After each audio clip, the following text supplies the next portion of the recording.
Hozir endi mana lotok o'rnatish jarayonini ko'rsatamiz.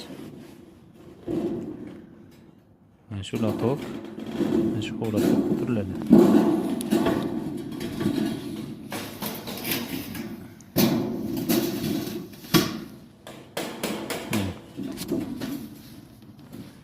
Mana shunday holatda qo'yilib turib, mana yerdan sakson mix bilan mixlanadi.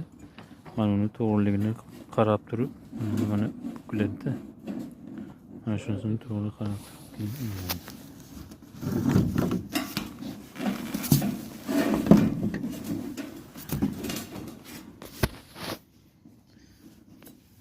keyin buni nolini olishga kelsak, mana rekamiz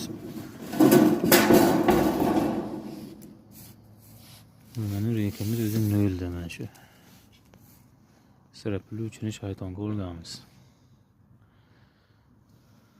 Mana yerda 8 cm chuqurligi bor mana latogi. O'sha suv buyoqqa tushib to'dalanib dam bo'lganini so'lga qatdan teshsangiz, ana suv tushadigan joyini va stoykani qo'ysangiz, o'sha yerdan oqib chiqib ketaveradi. Unda uklon bo'lmaydi.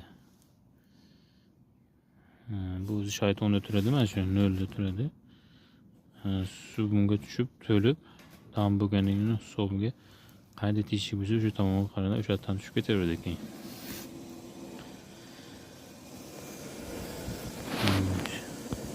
Shu mana shunaqa qilib o'rnatiladi.